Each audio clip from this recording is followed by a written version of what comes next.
भवति तेजस्विनालोकितमस्तु मा विद्विषावहै ओम शांति शांति शांति। আমাদের মধ্যে যে তফাৎ আছে সেই তফাৎটাকে স্বীকার করে আমরা যেন সবাই একসঙ্গে এগোতে পারি। অঙ্কের মধ্যে যে তফাৎ আছে সবটুকু মিলিয়ে যেন আমরা বাঁচতে পারি। এখানে উপস্থিত principal ma'am, my dearest Drupadi, my co-speaker today, Shreya Madam from Central University, Jharkhand, my other colleagues of this college and colleagues coming from others and my beloved students. So this is a more of a classroom study. We should understand that the situation, post-coloniality, what your principal madam has already introduced, that it's an experience. Whatever we are now, we are sitting here, it's a post-colonial situation. And post-colonialism is not the property of English. And it's not that people who are speaking in English or we have a tendency to speak. There is a seated belief that always we tend to embrace the center. So we have to break the idea of center, but it's very difficult to break the center because we know, as you understand language, the way we speak, language itself is a system, and if it is a system, there is a center. And we have already the students and the teachers who are actually talking about researching on post-colonialism.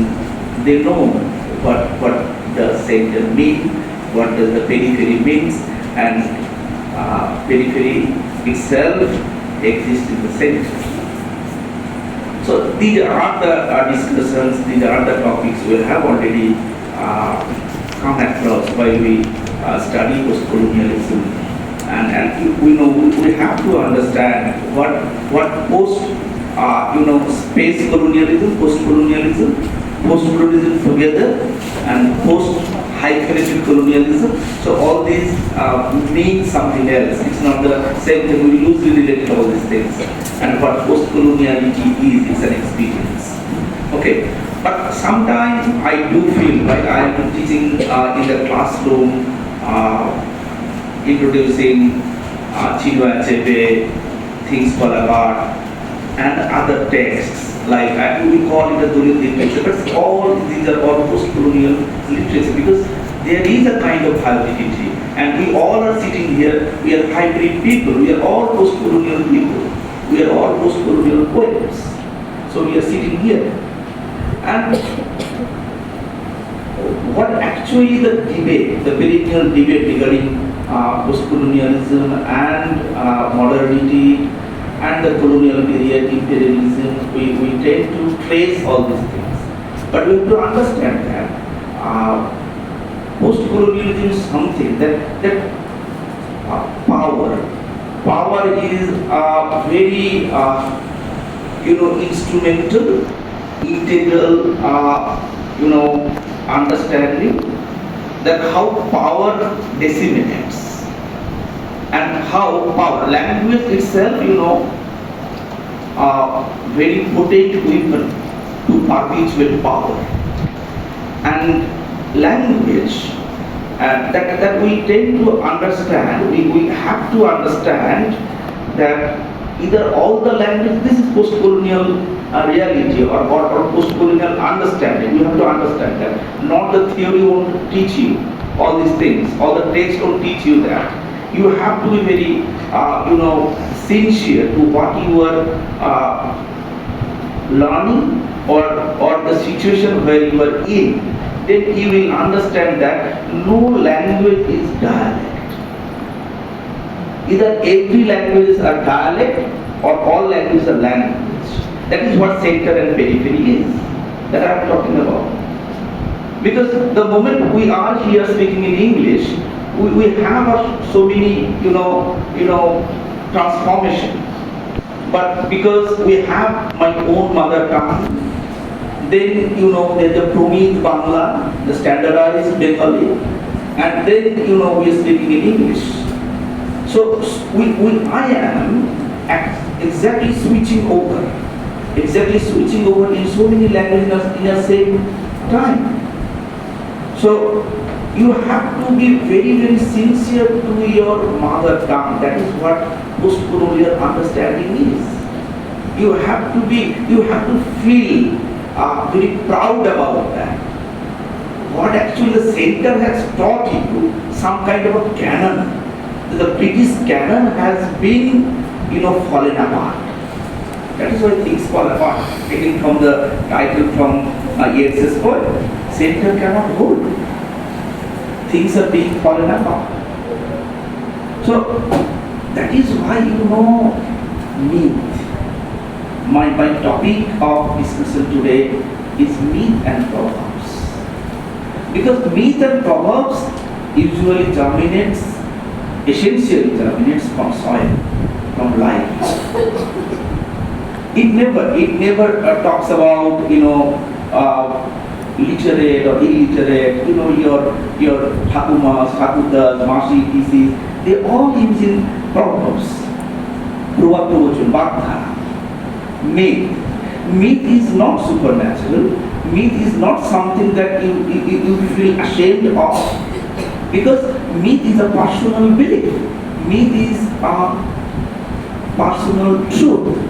My truth is my own belief. You cannot force me that your truth, your myth is powerful over my myth. So you are good at having pasta, and I feel at ease having pasta. So it will force you to make me have pasta over panta. Because panta and pasta can coexist together. That is post-colonial understanding. The moment you force me to imitate your culture, then I am actually, putting down my own culture. So myth and proverb, actually a process of consummation. It's not that one fine morning myth has come up. It's over the years, generation after generation. There is an oral narration, and through oral narration we are getting, and that is our identity is. So we are in search of identity. After the post-colonial reality is that we are in search of identity. And identity is not that how you dressed up, in which restaurants we are going to have your food with your friends, or the party. That doesn't mean. Essentially, the identity is something which is very, very, stable one. And what would be the stable identity? Where you feel at ease. There is no, there is not a single chance to be afraid of. So then we have to understand what elite, the way we understand elite. It's not that you understand elitism is. Elite is something else. Or smartness is something else. That is what post-colonial reality is. Smartness doesn't mean we have a smartphone. Smartness means how you feel at ease with your living. The person who is living in a far away from this Kolkata and sitting at his back here, having gamcha on his shoulder, and fish in the pond, crops in the field, and his life is not dependent on whatever, umpteen years and the power cut and everything, your food and everything gone back in the refrigerator, and you feel what? Your life is dependent on so many things. So whose life is not dependent? Look at the people living in the village, they are not dependent on these things. So their life is much more stable, much more secure. Your life is not secure. So that is what the colonial people, the colonial masters, when they entered into our territory, they used to make you believe that they are powerful, their system is more powerful, they are coming with an administration, coming with a language, and they termed ourselves as savage. We are uncivilized. The idea of civilization is absolutely Eurocentric. As we understand that our idea of our knowledge system, the archaeology of knowledge system is absolutely Anthropocene. What we look at this world, we draw meaning out of this world. Because we don't think of the street dog, that dog is thinking about me or about the world. We're not thinking about that. I'm not going into that part of the discussion. The discussion only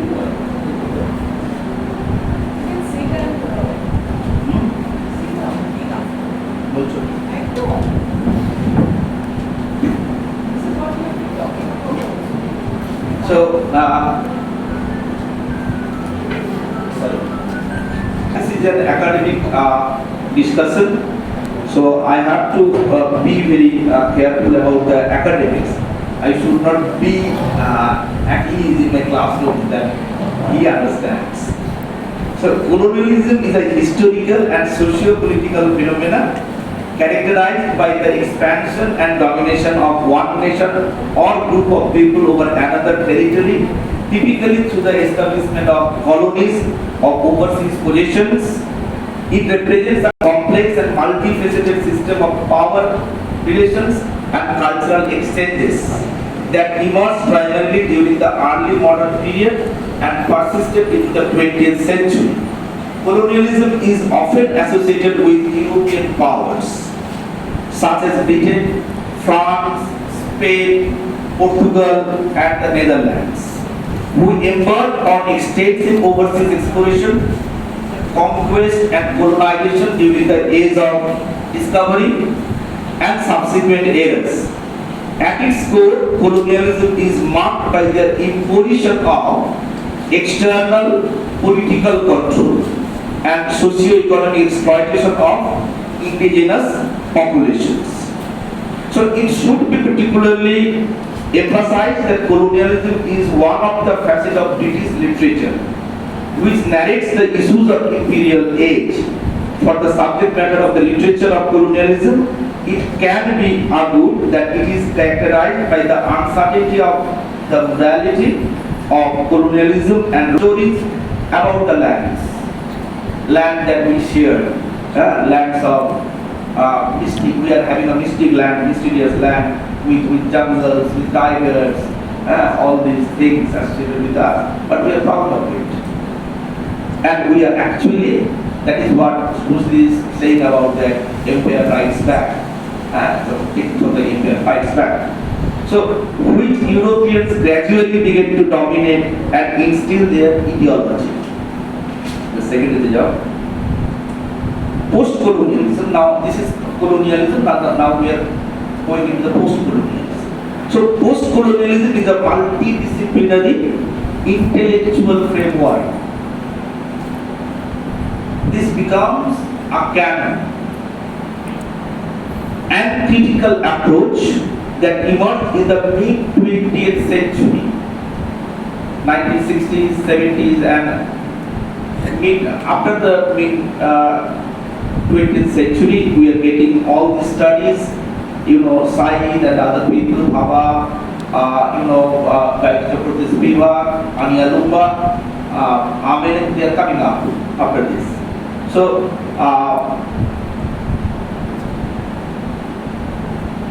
this colonialism is a response to the enduring legacies of colonialism, primarily, European colonialism, and its profound impact on the colonized societies across the globe. Because we are talking about European colonialism, because there is a colonialism, there is a reality of American colonialism, and they are also in search of identity, and that's why they have broken away the core British literature. They have made their own way, and we have another canon, the American literature. Paradigm seeks to deconstruct and analyze the complex dynamics of power, culture, identity, and politics that have shaped and continue to shape the post-colonial world. At its core, post-colonialism contains that colonialism was not merely a historical episode, but an ongoing purposive force that continues to influence the social, economic, political, and cultural realities of formerly colonized nations and their populations. It emphasizes the need to scrutinize the processes of domination, exploitation, and cultural imposition that colonial powers imposed upon colonized societies. Now, what are the myths? How does myths related to post-colonial reality? And are the myths untrue? Myths refer to a narrative or symbolic story that holds cultural, religious, or historical significance within a particular society or community. Myths often involve gods, heroes, or supernatural beings and are used to explain natural phenomena, establish cultural identities, and transmit social values. They are not necessarily factual accounts, but are imbued with symbolic meaning and serve as a foundation for belief systems and worldviews. We have to be sincere about that. So, how does myths and post-colonialism? The relationship between myth and post-colonialism is characterized by the historical role of myths in justifying colonial domination and the subsequent societies to reclaim that identity, to interpret that identity, the idea of hybridity comes and challenge these narratives. So it's an attempt to give a counter narrative to the post-colonial reality or the colonial reality. Okay, so myths play a significant role in the post-colonial discourse, serving as a means of resistance, identity formation, and cultural revitalization in the aftermath of colonial rule. So post-colonial scholars and writers often engage with myths to critically examine the impact of colonialism and to construct new narratives. That is what in Amitabh Ghosh's novels. And the contest the colonial legacy and assert the autonomy and cultural richness of formerly colonized peoples. What does the word autonomy mean? Autonomy means I have the liberty to speak in my own language. In the very beginning of my lecture, I use that language of my mother tongue, the language of Shagoti, Gonga Shago. I am not ashamed of using that. Because we don't have the political power, that's why my language is not being the proving language. You have to understand that. The language of Muzaffarpur, language of Navadvip, now the language of Kolkata, Uttar Kolkata, then Kolkata, it becomes the standard Bengali language. So it because of the power. So now proverbs আমরা সবাই use করি, হ্যাঁ দেখতে পারি ঠাকুমা ঠাকুরদা, এই প্রভাবস যত বেশি করে আমার ভিতরে আসবে, তত বেশি করে আমার ভিতরে আমি সত্যিকারের যে ওই মাটির যে মানুষ, সেই মানুষটা গড়ে উঠতে পারি। And that's what the love for your reality, love for your own culture, love for your own upbringing. So a proverb is a concise, traditional aphorism or maxim. Maxims use করে, maxims. that encapsulates cultural wisdom, values and practical knowledge. So you have to understand that the written form of language and the way we speak, the pronunciation, the sound, there is no direct relationship. Okay, you have to understand that. So that is why the written form of a sound is not the meaning that we are talking about. Okay, so pronunciation or utterance is exactly the way we communicate, and that's it, nothing else. Okay, so it's the role of the proverb in shaping a community's life is multifaceted and significant. Proverbs serve as repositories of intergenerational wisdom, transmitting cultural heritage and identity. They facilitate effective communication and education, condensing complex ideas into memorable, accessible forms. So it has to be uttered by all the people in the community. Proverbs also contribute to social cohesion by reinforcing shared values and norms, aiding conflict resolution, and fostering a sense of belonging. Furthermore, they promote cultural continuity and social change and find application in literature and art, enriching these forms of expression with cultural depth and significance. So, for instance, I have cited Chinua Achebe's Things Fall Apart, where Things Fall Apart is full of proverbs, full of myths. Not only that, the way he has manipulated the language English. English is not the British English, it's Africanized English. Look how I have manipulated your language. That's the empire rights language. Okay, I have used your language just for communication, just to get to the more people. That's my intention, nothing else. You are not my master. If you read Edward Said, you will understand that Edward Said is all praising for Joseph Conrad. He stops there. But look, this is a rebuttal novel. Things Fall Apart is a rebuttal novel. It's against the Eurocentric point of view, where actually he is absolutely sympathetic towards the African people. Conrad is absolutely sympathetic, but he is not the insider of Africa, because it's a lived experience that Chinua Achebe is sharing. 100 times you can be sympathetic to my cause, but if you are not an insider, you cannot portray my lived feelings. That's what empathy is. So, Chinua Achebe's, I have quoted one, the sun will shine on those who stand before it, shines on those who nail under them. It underscores the importance of self-respect, dignity, suggesting that one should not submit to unwarranted authority.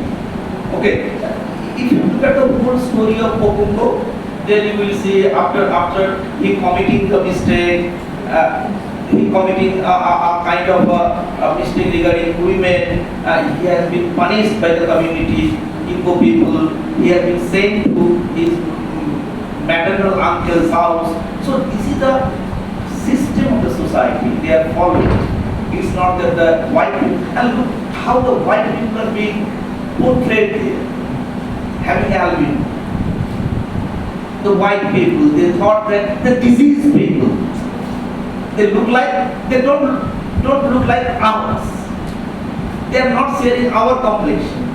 So he is an outsider, and at the end of the novel he will say why the Okungo's body, he hangs himself, and Okungo's body has to be got down from the tree, but nobody from the community touched that. But it was an abomination to them. Only outsider, the foreigner, they can touch it. So at the end of the novel, Chino actually identified the white people, they are the outsiders. Okay, they can only touch our body after our death, not before that. So love to your own understanding of your culture, your community, your identity.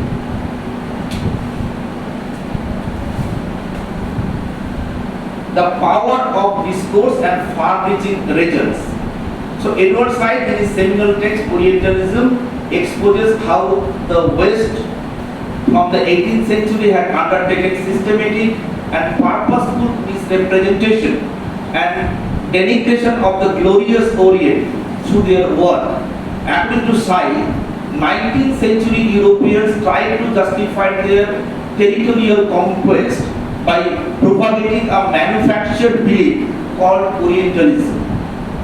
The creation of non-European stereotypes through discourses that suggested so-called Orientals were indolent, thoughtless, sexually immoral, unreliable, and demented. Demented means wild. Demented and in need of European supervision. So it's a white man's bargain. So Edward Said argues that colonizers endeavored to describe and mold the settlers of the land they occupy to establish their own superiority, and in this respect their administration and their language become the potent weapons to perpetuate their power hierarchy or hegemonic power, and giving the natives something to mimic, thereby making it easy to govern. That what all the rulers would like to do. It argues that one who has the privilege of holding the knowledge has at the same time the strength to define and mold the other. So that is what I am talking about. Other center itself exists in periphery, or periphery itself exists in center. I am sitting here in Maheshtala College, sitting in the Sealdah College or Presidency College. They are thinking that Maheshtala College is the periphery, and Maheshtala College sitting here thinking of Narendrapur College is the periphery, where Narendrapur College sitting there and thinking that the Sagar College is the periphery. So all these things happen. It's a very tricky situation we are in. So what gave the Orientals word is intelligibility, identity was not the result of his own efforts, but rather the whole complex series of knowledgeable manipulations by which the Orient was identified by the West. To this end, science suggests that the representation of the Orient is a textual creation, and the representation provided by the discourse tries to aid the imperialist objectives.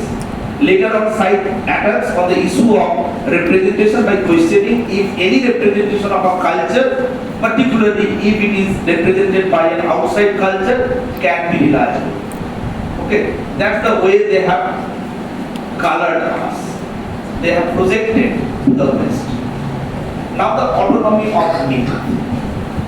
Now we can practice, we can feel for our own identity and can practice, and that is what post-colonial reality, and that is what I am talking about. That আমাদের সবার মধ্যে যে তফাৎ আছে সেই তফাৎটাকে নিয়ে আমরা যাতে করে বড় হয়ে উঠতে পারি, এটি হচ্ছে the post-colonial accommodation.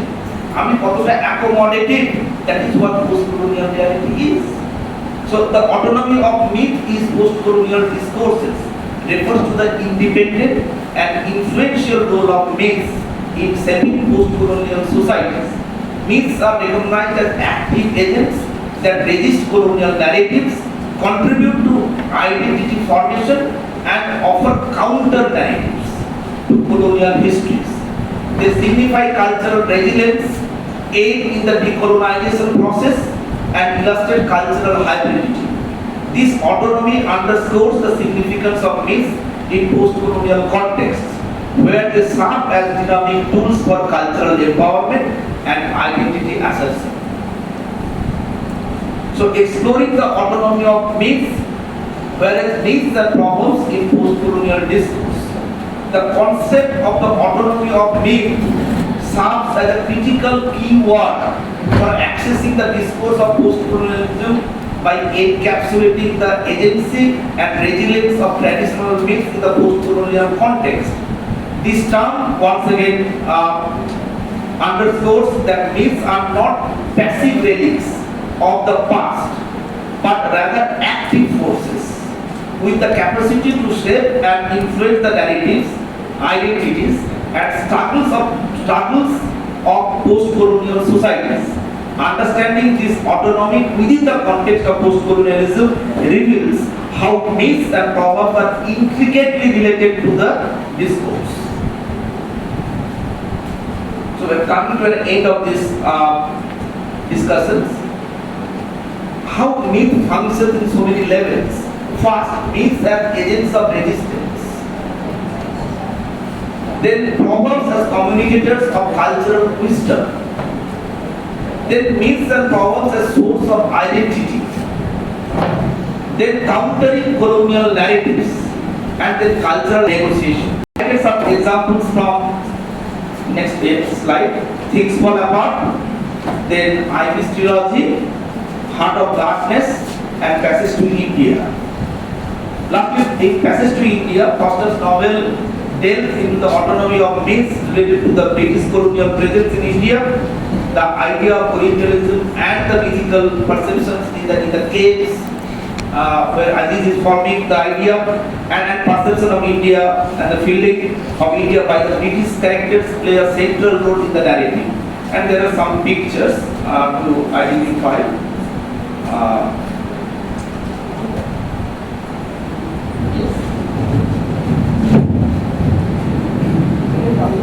This is our own culture, own identity actually. Actually, Kolkata is the part of the extended the bigger Sundarbans. And if you look at the names, then you will understand where we are actually in. In Maheshtala, in Organises, still we are, if we are sincere enough to find out, you will see the background forest close to Organises and Maheshtala. Still, because the saline water still comes and it does happen. And if you look at the names of the of Kolkata, the bureau offices, then you realize Kolkata before coming of colonial masters, it was the extended Sundarbans, and that is what Bagbajar, Bagmali, all these names, Ultodanga, Dokindari, Hatibagan, and then Jura Shaku. These are all water atolls. Okay, and then Sialdahu, it's a Sialdahu, Chilihata, Belekata, all these things. You get to understand all these things. This is what Sundarban is pushed towards the southern part of our land, and we still do. And whenever we think of that, Ayas and Amphan has come, the cyclone has come. We the people of Calcutta, people of Kolkata, we are better privileged, and we try to save them. It's not that Sundarban is saving you. It's your responsibility to save Sundarbans for your own protection. That's it. Sundarbans. Our Sundarban, our part of the Sundarban, that is the Sundarbans of India, starting from the Sagar Island,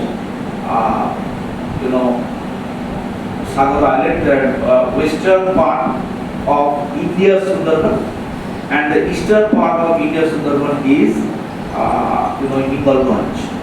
So it's a 24 blocks. Within the 24 blocks, now the 14 blocks have been identified, to be a new district like the Sundarban district. Already it's it started functioning. So this is the Sundarban, the map actually. Sadar Island, then Kakdeep, Pathar Pratima,